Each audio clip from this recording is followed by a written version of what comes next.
All right, welcome back to the podcast. Like we mentioned, Vince Ferrara is back joining us again on the podcast. Vince is with 99.1 The Sports Animal up in Knoxville. He's our SEC guy. We're going to talk to Vince about all things SEC, college football. I'm even going to get a little World Series analysis from him as the World Series is starting. And we're even going to talk a little SEC basketball as that's right around the corner. So welcome back to the podcast, Vince. Always great to be with you, Jason. Appreciate you.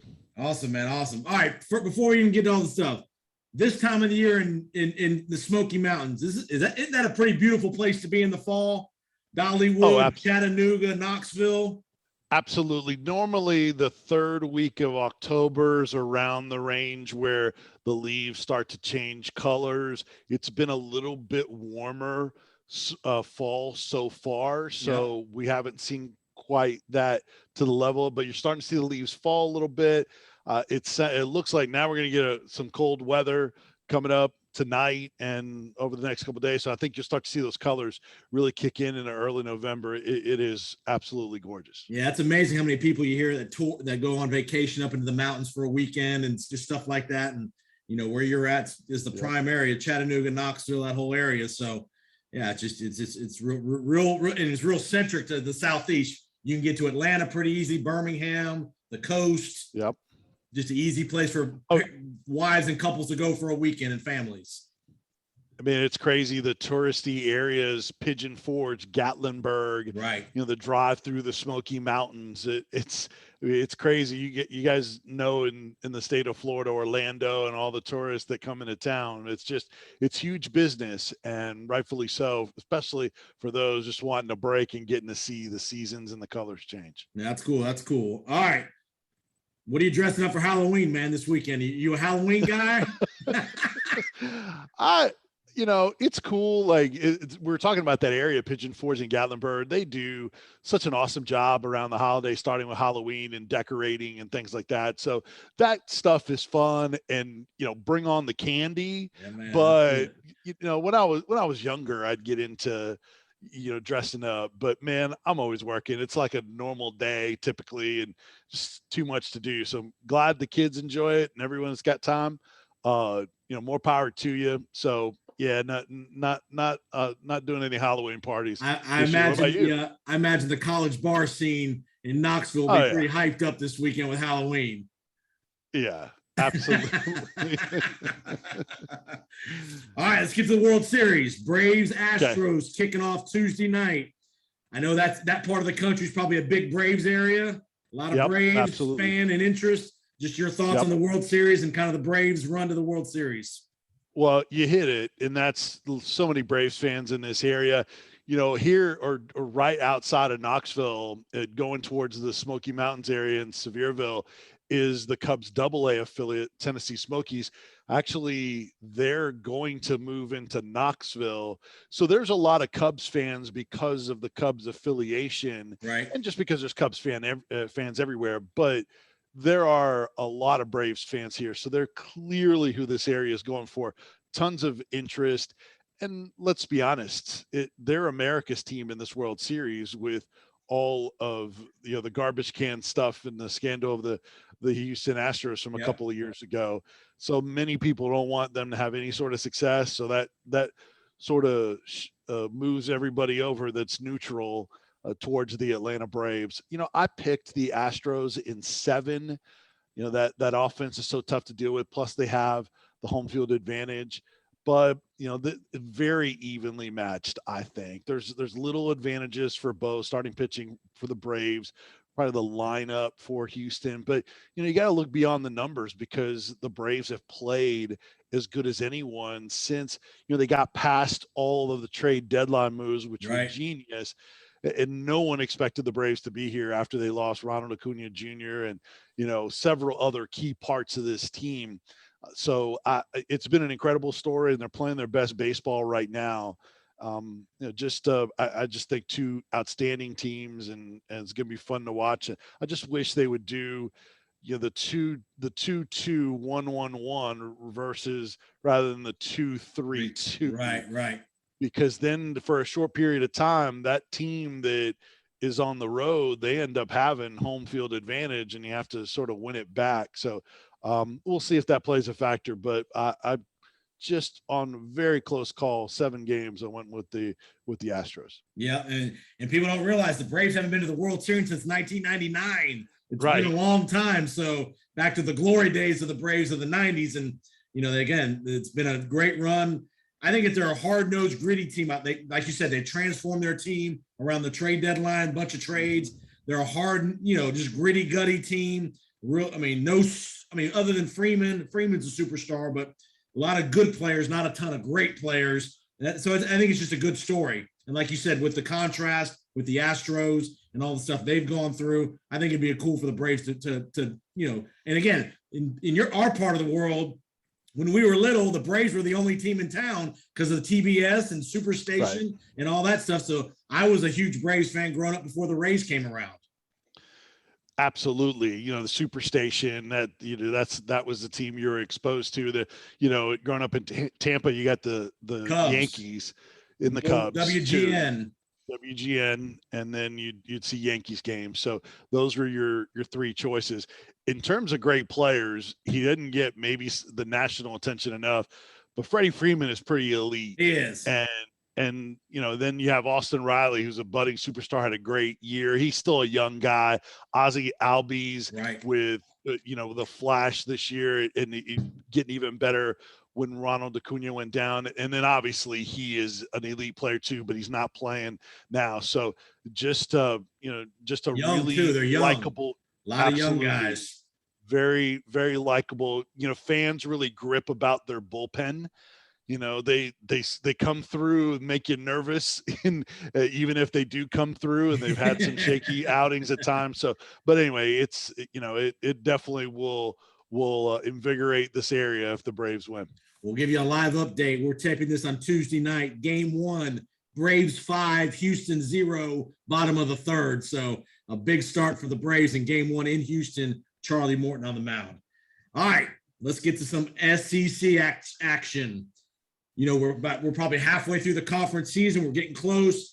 Alabama and Georgia obviously have separated themselves as kind of the 2 teams to beat. Who else do you like in the SEC so far? Obviously, Kentucky's on a big run. They've had a great start. Give me your general thoughts about the SEC at about the halfway point. Well, you have to be impressed with what Ole Miss has done. They had that crazy win over Tennessee in Knoxville. I was down on the field during all of that craziness, or the last half of it. Tell the fans, reminder, fans, remember if you didn't see this, the Tennessee crowd, it was a controversial spot on 4th down. They didn't make it, didn't review it. They reviewed it and got upheld. The fans, there was throwing stuff on the field. There was about a 20, 25 minute delay. Yeah, 20. Yep. Tell the story what it was like being on the sideline during all that. Well, I was inside setting up for the post game initially, and then they were still not resuming play, so I went out to the sideline when I was done setting up, and the last 10 minutes or so I was out there, and you could still see fans throwing stuff. It was more on the other end from where I was at initially. Saw just fans continuing to do it even after the PA announcer keeps getting on there and saying the game will be forfeited if you don't stop throwing stuff on the field. Turns out that it would be a group effort with management on who would call that. It's not something that the officials can just decide on. They can just hold play. And I don't think that was much of a consideration. The coaches, neither one of them said that they were talking about that. But, there's a photographer that had, blood on the bridge of his nose. And, another one of our co-hosts from a station, he got hit by a recycling bin in the head. He was okay. So, just scary. It's unfortunate. It caused a lot of angst with the fans, because fans that didn't have anything to do with it, which is a large percentage of the fans in Neyland Stadium, some of them are really mad at the people that did it and embarrassed them. And then others are mad at the reaction and sort of grouping everyone together that is ripping Tennessee nationally. But that it's hard to avoid that, and you got to expect that. And so it was a frustrating week after that, reacting to all of it. But back to the game, Matt Corral ran for 195 yards and converted 11 first downs. Wow. With his legs. I mean, your running backs don't do that. Just an unreal performance by Matt Corral. And, Ole Miss, they needed a game like that, a close game where they're really challenged and maybe not quite the shootout like they had the week before with Arkansas. And then what they did to LSU, really backing up that they're a quality team other than the Alabama game, which is their one slip up, and you can certainly understand that. Sure. But maybe the best development for Ole Miss is that they played better defense the last two games against Tennessee and then against LSU. They played the defense like they were playing earlier in the year until they ran into Arkansas and Alabama. That's encouraging, because if Ole Miss plays that kind of defense to go with the offense in Corral, I think they're definitely a threat. And they're, right there behind Alabama. Obviously they'd have to have one less loss than Alabama because of the head-to-head. Auburn has kind of turned things around a little bit with Bo Nix playing better. So they're a team that, if you're looking for somebody that could get Alabama, I've seen worse Auburn teams, or a bigger gap between the two beat Bama. So there's that. And then A&M, the way they've turned things around, again, with the quarterback in Zach Calzada, and then the line of scrimmage are getting it done. Two really elite running backs. It's kind of weird that not weird, but there's a common thread in the league. The teams that are playing well, a lot of it you can point to the quarterback position, and Tennessee is in that group too. Hendon Hooker has turned their season around. Now, granted, overall they're 4-4, but they're nobody not thought that. They'd be 4-4. Well, I think competitive. That's the key. That's the key. It's how they've gotten the 4-4 to be as competitive against Alabama, and then have them have the offense that was projected with Josh Heupel teams in the past at UCF and Mizzou and Oklahoma. So I think they've over-delivered in the quality of play, especially because they found a quarterback and they're delivering on offense. Their defense, even though they give up a ton of yards, they lead the nation in tackles for loss. And they're actually really good against running backs. The one thing that's given them problems is they don't have enough depth in athletes to defend is the running quarterback. Bryce Young hadn't done that in games for Alabama this year. He'd scramble out of the pocket to keep plays alive and throw it. Well, in this game, he did some of that, but he was also more willing to run. And that's because Matt Corral had a big day against him. Emory Jones had a big day against him. So that's been the one thing that has hurt Tennessee. And like, this Tennessee team has been banged up. So that's another thing. They've looked good overall, even with not much depth to begin with, then injuries on top of that. I think you could attribute that to coaching and culture. And we'll see. The open week comes for them at a absolutely perfect time. 8 straight games, bunch of guys banged up, including your quarterback, your best running back, your best offensive lineman is out. Another one came back, not at 100%. And there's a longer list of guys too. So they absolutely needed it. They have that Kentucky team that you mentioned next week in Lexington. I'll be there for that. Can't wait for it. Kentucky's another team that has better improved quarterback play from what they've had in years past with Will Levis. Kind of wonder if he has some escapability, but I kind of wonder if they may try to involve more QB run because that's on tape so much against Tennessee. Just fascinating. Georgia's on the schedule. They're clearly dominant, and they'll be in Atlanta. I mean, Kentucky's the closest team to them. Georgia has the tiebreaker after already dismantling Kentucky like I expected. So Georgia will be in Atlanta.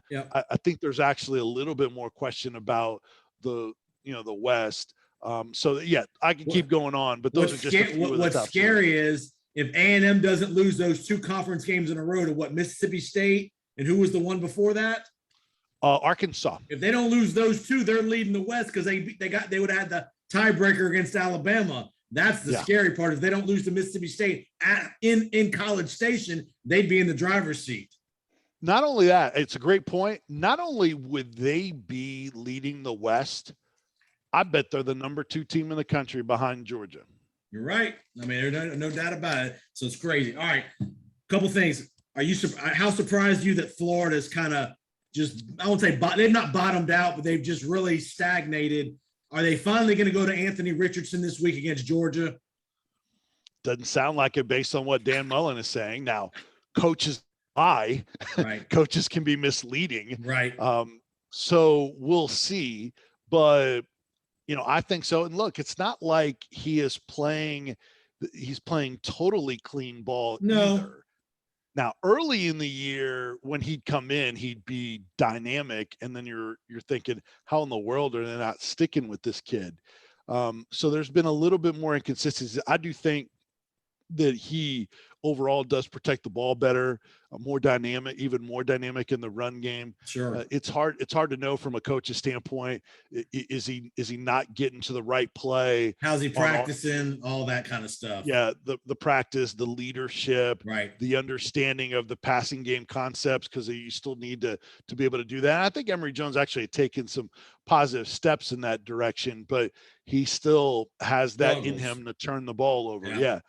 So overall, yes, to answer your question, I am surprised that they're sitting here at 3 losses with another one coming in Jacksonville against Georgia. Right. And I know upsets happen in college football, and maybe Florida rises up and puts it all together because they do have some talent. But I would be surprised if this Florida unit can pull off that upset. And let me say this: if that happens, I know we'll talk about the playoff. The SEC. All the networks, ESPN, all that, they don't want any part of a Georgia loss. Jason. No, you're right. Because that probably means the loser of the SEC's out, and then the winner would probably still get in, but still. And then you don't get 2 teams from the SEC into the playoff. Right. So and obviously Cincinnati and all those teams are hoping for that. I still don't think so. In Florida, Georgia has given up 46 total points in 7 games. I mean, it's just insane. So I think they'll be fine. But 2-3 in the division. I mean, they're tied with Tennessee at 2-3. So for them to not finish in second place in the East, right? I think that would definitely be a surprise. The one question mark in Georgia. Do you stick with Stetson Bennett, or do you go to JT Daniels when he's healthy? I go to JT Daniels when he's healthy. I get the love for Stetson Bennett right now. And, some analysts talk about he brings you the element of the run game and things like that. For Georgia in the playoff and in the SEC championship, for them to be the best team in the country, it can't just be defense and low-scoring game. They're going to have to be able to throw the football and have some balance. And you can get away with it against lesser competition right now.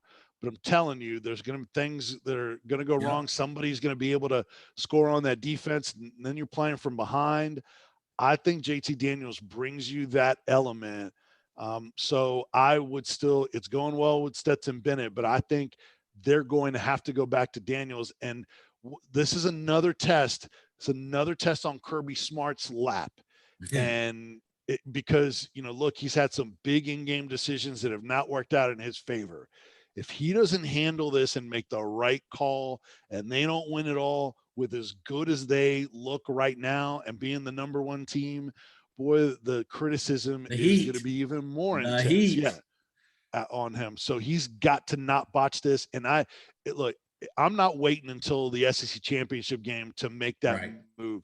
If Daniels is healthy enough to do it, you get him some games under his belt before the SEC championship game, and then everyone knows who this team is. And Stetson Bennett is such a veteran. He's been in and out of the lineup. Man, if you need him, if Daniels struggles, he's the perfect relief pitcher. Relief pitcher. Absolutely. All right, let's go to a couple coaching notes, and then we'll get to the Big Ten. Is Brian Harsin really going to risk his job by not getting vaccinated?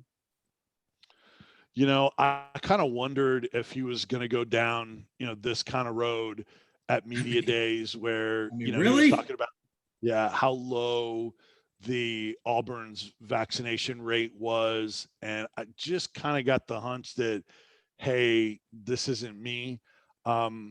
I would be surprised that, he's probably holding out as long as he can, or finding some sort of, trying to look for some sort of loophole. I just, to me, you don't screw up those kind of jobs. Mike Leach is another one with the rules in the state of Mississippi, where they're going to, and he's, not talking about it specifically right now, because he says it's a fluid situation and all that. So yeah, this thing is, I'm going to tell you here's what's embarrassing to me, Vince. If you're a head football coach and you're asking the 18-year-old kid or the 20-year-old kid to get up at 6 o'clock in the morning to run in the middle of winter, to practice in the summer, to do all the sacrifices that they have to do, and you're asking them to get a shot too. It's not like they don't have to get a shot for the most part. And then you're not going to do that as the head football coach making $6-7 million a year. And I know people have their own convictions of what they think and all that, but we all have to sacrifice. I mean, that just kills me. I'm with you. I don't understand it. And I know people, like you said, can go off of their own research and what they decide on. They make up their mind, and then then this is what just happens in society. People make up their mind, and then they look for the information that matches what their opinion is. And rather than the true research on it, how much more time do you need to research it? Have somebody research it for you. And yeah, I'm with you. It's the responsibility. I know it's, freedom, you have your rights, all that. Well, guess what? Other people have rights to make decisions and requirements. Happens in the workplace. And, like you said, you have to think of the team element. Nick Saban kind of laid it out. Yeah, the kids can make their own decision, but are you putting other people at risk? Then we have to take those kind of things into consideration, putting your teammates at risk, putting other people in the program at risk, you not being as available as other people are because of it. It's just, yeah. I mean, and I know, again, everybody has their own opinion of freedom, and I get it all, but that's just ridiculous when you're asking the kids to sacrifice as much as they sacrifice in their college days and all that stuff. So, all right, let's go to Baton Rouge. What do you think is going to happen in Baton Rouge? Ed Orgeron out. Yeah, I think you're gonna hear a lot of the similar names that you're gonna hear for USC. I think for LSU, not an exact list, but man, the top coaches. If Luke Fickell isn't on either of those schools' list, then you're doing something wrong. Obviously, he doesn't have the SEC recruiting ties in the roots, but when he was at Ohio State, they recruited the South. And I know he's getting players from the South at Cincinnati also. So he's aware he can make that transition. He is that good. I obviously there's been the crazy big names that are always floated around out there. To me, I'm always keeping an eye on James Franklin. Is he having enough success at Penn State to be a guy that they try to bring in? I don't know, but I think for the right amount of money, I think he would bounce from Penn State, trying to stay ahead of the posse type of thing. And then, Mel Tucker at Michigan State is another guy that his name has come up often. He's got, obviously a ton of SEC coaching background also. And then Dave Aranda now having early success at Baylor. Does with Woodward being the AD, does he make a run at Jimbo Fisher? Because that buyout, I don't think there's a buyout from what I understand with him at A&M. Is there any chance Jimbo were to jump ship there? Man, they've been down that road before, though, right? It's perhaps. Yeah. I would just be surprised, especially if things really close out well.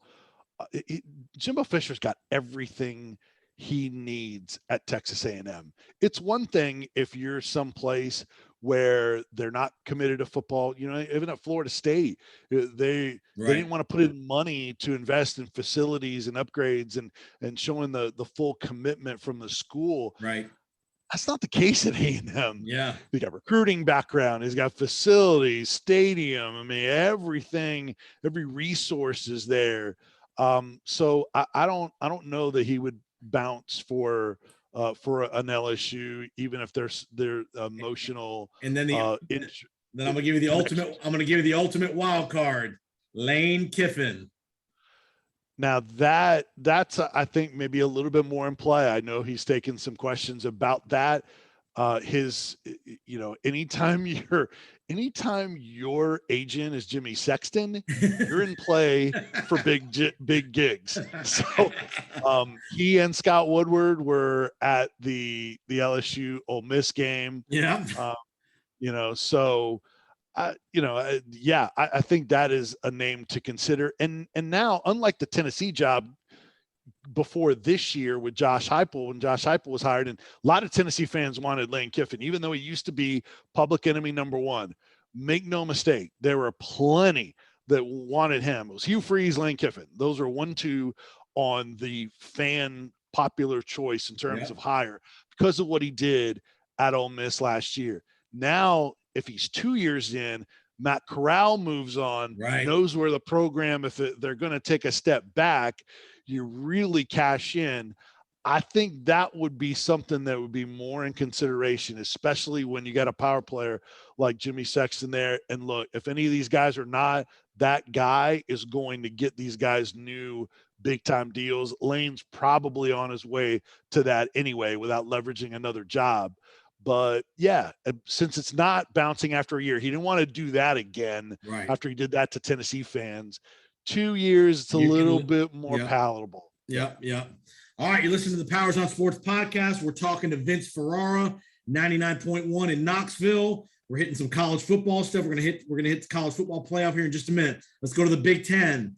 I just want to talk about 3 teams because the gauntlet's about to start in the Big Ten. Ohio State 1 loss, Michigan State undefeated, Michigan undefeated. They're about to all play each other here in the next 3 or 4 weeks. Can Michigan State continue this run with Mel Tucker? Harbaugh, do they have enough offense at Michigan? And is just Ohio State with their 1 loss to Iowa, are they going to be able to run the rest of the table that they got in front of them? It's great questions. I think Michigan is a little bit more trustworthy than they normally would be under Jim Harbaugh there. I don't see the absolute obvious flaws like we've seen from them before, and that QB play. Remember, the quarterback for a good part of last year was now Tennessee backup quarterback and original starter, Joe Milton III. The same Joe Milton that on 4th and goal from the 20 on the last play of the game thinks he's going to run in 20 yards in the end zone against Ole Miss. And ended up running out of bounds rather than throwing it up into the end zone. Right. And look, guys make singular mistakes. I know, Eli and Peyton Manning were giving Tom Brady the business about last year not realizing it was 4th down, but he's got the track record of Tom Brady. I mean, he's got all that. Right. Joe Milton has got frustration of missing passes deep and not seeing open receivers and under 50% completion. So that's where it was more difficult for fans to get that and forgive him versus someone else that maybe made a mistake. So back to Michigan, I do think they are solid. I think there's a loss in there somewhere. It might come against Michigan State. Michigan State can really run the rock. They're a better offense than I think anyone anticipated. They're a better team than anyone anticipated. They've had their fair share of close calls also this year.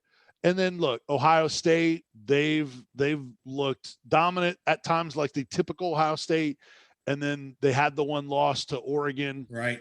And then other times they've kind of sleptwalked at the same time. I think all of those teams are flawed. It would not surprise me if they all end up tripping once along the way. And then you're sitting there with, depth in terms of those top teams in the Big Ten, but maybe not a great championship contending team. Could get them a bunch of the New Year's Six, and maybe if it's Ohio State, they would have probably the best chance to get into a playoff. But I think this is pretty wide open.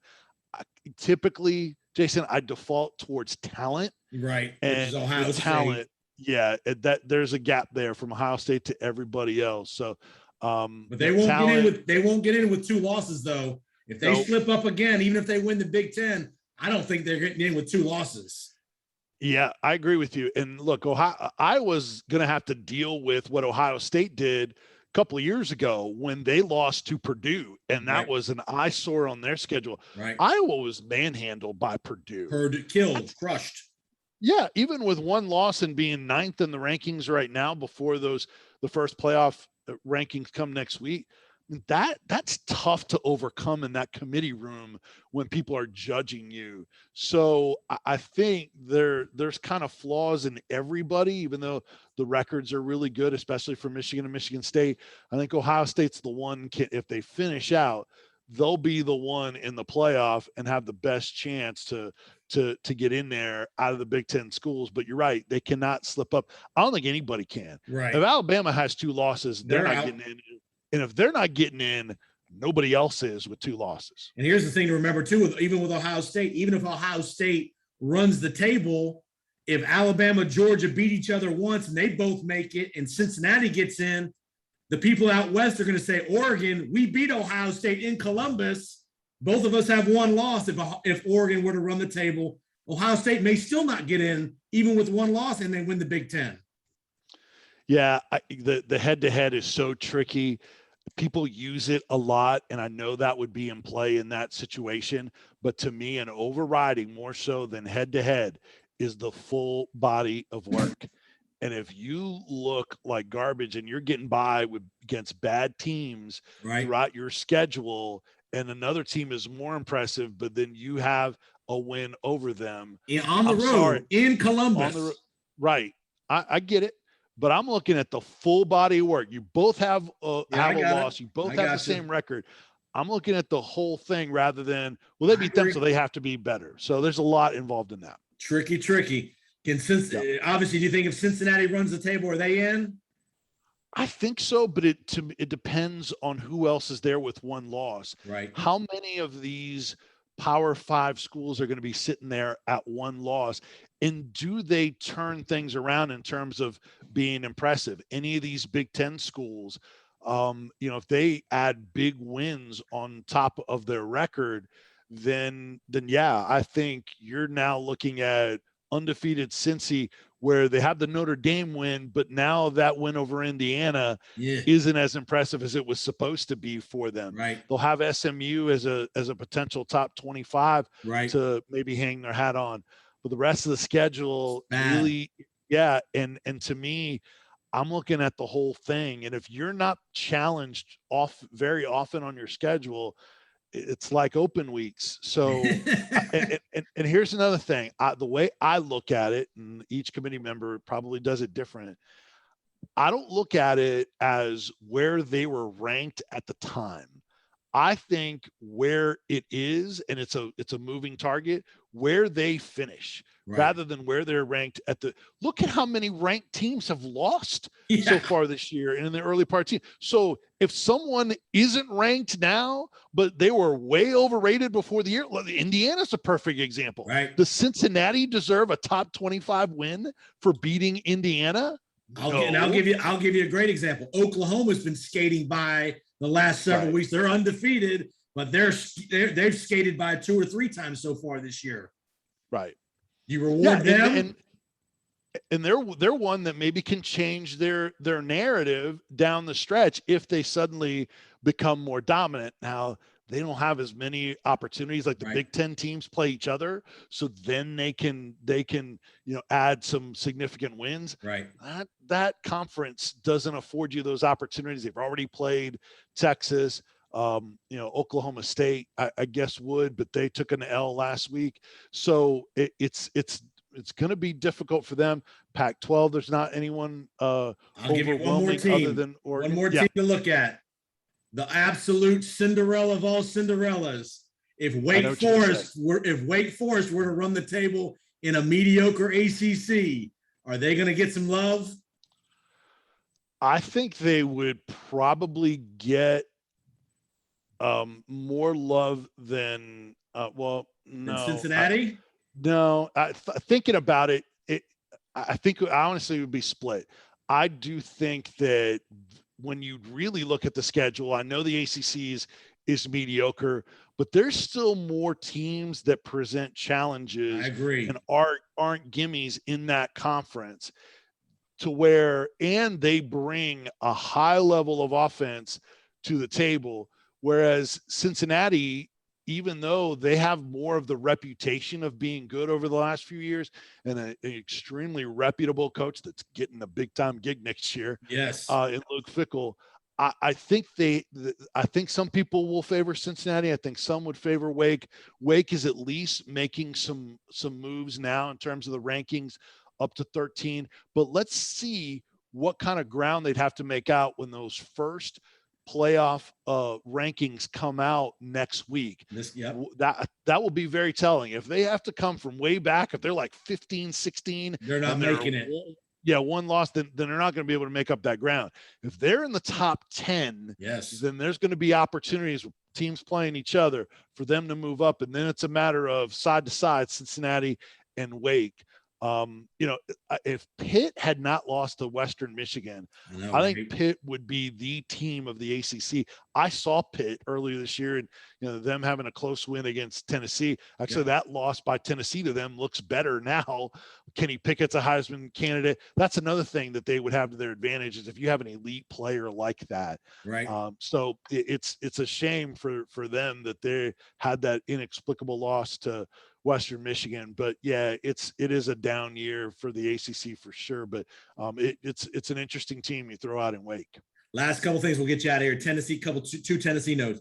One, it seems like the electricity is getting back into Neyland Stadium. Sounds like it was really jumping for the Ole Miss game as far as the crowd and just the electricity around the program. How do you think Heupel? You're right there with Heupel every day. Is Heupel making an impact in that community?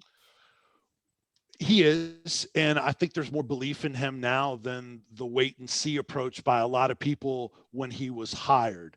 And because people had been there, done that with a lot of the coaching turnover and honestly AD turnover that they've had.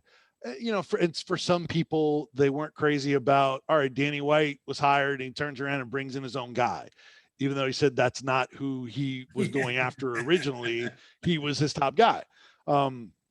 So I think Danny White's done a great job as AD. Yep. I think Josh Heupel has exceeded expectations from fans.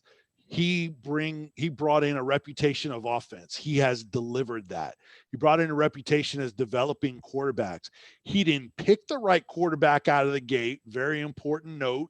And he only made the move because Milton got hurt in that Pitt game.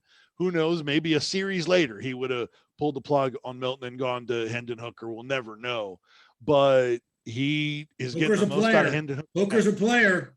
He is. He's third in the nation in passing efficiency. Talk about the Heisman Trophy. He's ahead. He's got guys in front of him, behind him that are on the Heisman short list right now. That's how good he has been. And so I think he has delivered. He's checked the boxes for all the things he was supposed to do coming in.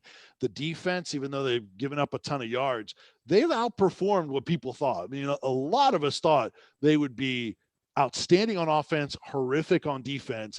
They have had the early season inconsistencies on offense, but they have been better than that defensively, especially at the line of scrimmage. They lead the nation in tackles for loss, almost 9 a game, which is a big number.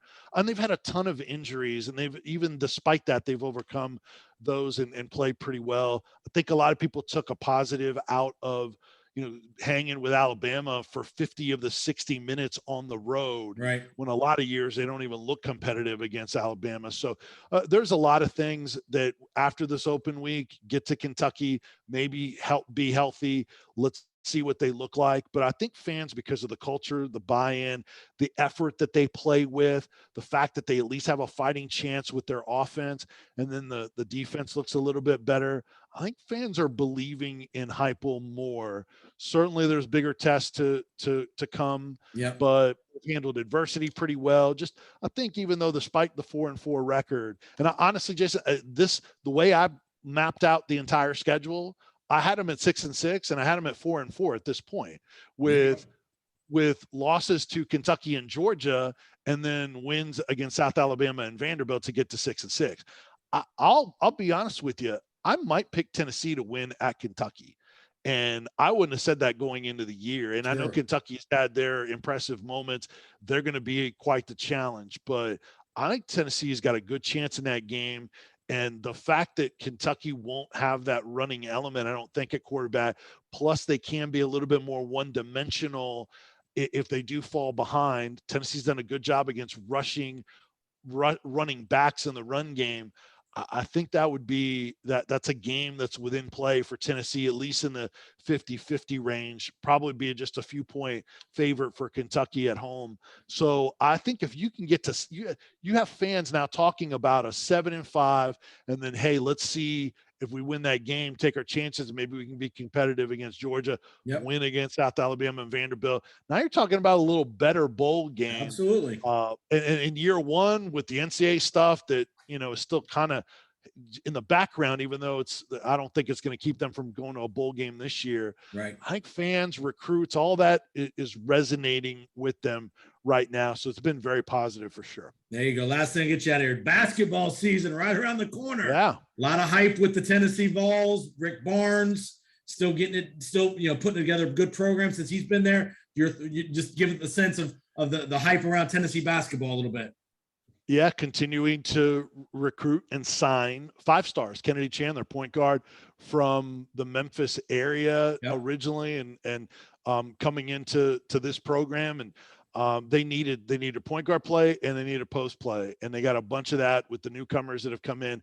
They got 8 newcomers on this roster, 14 scholarship guys, with the guys getting the free COVID year. Yeah, it's a big roster, a lot of guys that probably are on the back end of that could play for a number of other programs. Right. There's tremendous competition, and this is the deepest team I've seen from a Tennessee basketball team. I wasn't here for all of Pearl, right, but those guys, I don't know that they had the depth, and those guys just overachieved, and they had some good players, but Pearl just coached the heck out of them and got the most out of the roster. This is a talented team, going to be young, and they're going to be young and get better as the year goes on. Right. Did get a player, one of Bruce Pearl's players, Justin Powell from Auburn, but they'll have a lot more length. They'll be able to go full court defensively, throw more waves of players, super athletic as always. Well, I've watched them practice now 3 times, including doing our show from basketball practice earlier today when we're taping this, and just really impressed by this roster. I think they'll be, top 10-ish type of team this year. And we'll see if they can improve later on this year, but a lot of excitement with this basketball team for sure. It's crazy. The football team has a little bit of a positive vibe. Yeah. Fans are in love with the Tennessee baseball team and Tony Vitello, and they're excited about Tennessee men's basketball as well. I don't remember, Jason, having 3 teams that have excited the fans at the same time at Tennessee. Maybe in my entire time here since 2010, it's been, 1 up, 2 down, 2 up, 1 down, that type of thing. Having 3 of those, and the Lady Vols, I was going to ask you. That's what I was just going to ask you. The state of the Lady Vols program. They've kind of had a little swoon the last couple of years, or kind of a leveling out. Is there hope that they're back on the uptick with the new coach? I think so. Kelly Harper is still recruited pretty well. The tough thing is that the hardcore, big time regular Lady Vols fans that are season ticket holders, there is still a standard to the glory years for that Lady Vols program, and it took such a dip under Holly Warlick that they just can't live up to that. Now I think Kelly Harper has risen the program up. It's been baby steps, and they're not their own worst enemy, and they don't have roster drama like they did under Holly Warlick. So it's been a steady climb, and slow and steady wins the race. Perhaps they're not quite on the level of the elite in the SEC, but they're kind of on that second tier. Mm-hmm. So they'll be a good team, but unfortunately, because it is not what it used to be, and the Pat Summitt standard is something that they still have to fight. Yeah. I think the fan base has thinned out, and it's going to take something special, I think, to get them back in the many thousands that they had before that. Awesome, man. Well, great work, Vince. Tell everybody where they can find you online. Vince also does play-by-play in Knoxville high school football, all kind of stuff, with the baseball program as well. So tell everybody where they can find you.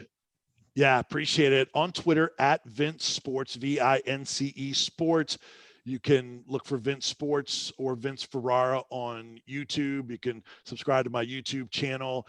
And then our website is 991thesportsanimal.com. There's a ton of content on Tennessee, all the avails. We're going to talk to Josh Heupel and a bunch of players tomorrow in the open week. And, there's just a ton of content. We had media days with dozens of players and coaches for Tennessee basketball. So you want to learn about the program. And I do predictions on my blog for NFL, for SEC football. There's just a ton of content, new podcast. Look on our website, do MMA play-by-play, even though there's not right now, taking a couple of months off with the regional organization, busy as heck with football, do a TV show on Sundays where I'm a regular guest and keep going on and on. But just a fun time of year, just being involved in sports. It's 7 days a week, but it's sports. So man, who are we to complain? Exactly. And I was over at your old stomping grounds the other day at Jefferson High School, and I didn't see the banner, the Vince Ferrara banner was going up behind the goalposts. Yeah, I told you to bring those strong binoculars and look for it, but maybe one day we'll see. Steven Garcia, the most famous Jefferson Dragon football player. There you go. So, oh man, well, thanks for the time, man. Awesome job. Keep up the great work in Knoxville. We'll talk real soon, man. You as well. Always a pleasure. Thanks. All right, you just listen to the Powers on Sports podcast. We will be right back.